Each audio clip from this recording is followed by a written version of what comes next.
अस्सलाम वालेकुम दोस्तों, मैं ज़ीशान नज़ीर।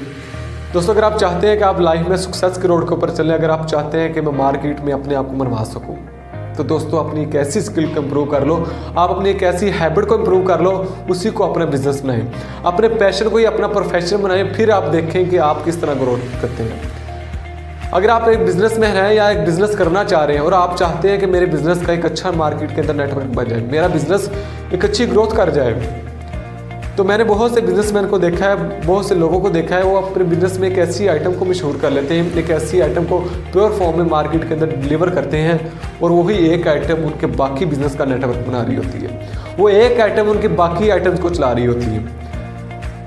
अगर आप देखें, बेकरी के एग्जाम्पल है, कुछ लोगों की बेकरी की मिठाई बहुत मशहूर होती है, कुछ लोगों का केक बहुत मशहूर होता है। अब देखें, जहाँ भी केक की जिक्र होगा केक का, तो लोग कहेंगे फलां बेकरी से जाकर केक लो, वहाँ केक बहुत अच्छा है। जहाँ भी मिठाई का जिक्र होगा, लोग कहेंगे फलां बेकरी से जाकर मिठाई लो, वहाँ की बेकरी यानी कि मिठाई बहुत मशहूर है। अब उनकी एक आइटम बाकी चीज़ों को चला रही है, बाकी का नेटवर्क बना रही है। क्यों? क्योंकि उन्होंने उस एक आइटम को प्योर फॉर्म में लाया, मार्केट के अंदर प्योर फॉर्म में उनको डिलीवर कर रहे हैं। क्यों? क्योंकि लोग प्योर फॉर्म की तरफ ज़्यादा भागते हैं, लोग खालिश चीज़ की तरफ ज़्यादा भागते हैं और खालिश चीज़ बहुत कम मिलती है। तो आप भी अगर चाहते हैं कि मेरे बिज़नेस का एक नेटवर्क बने, मेरा बिज़नेस अच्छे से अच्छा ग्रोथ करे, तो आप अपनी एक ऐसी आइटम को फेमस कर लें, उसको प्योरीफाई कर लें, उसको मार्केट के अंदर प्योर फॉर्म में डिलीवर करें और फिर देखें आपका बिज़नेस किस तरह नेटवर्क बनता है, आपके बिज़नेस का, आपका बिज़नेस किस तरह ग्रोथ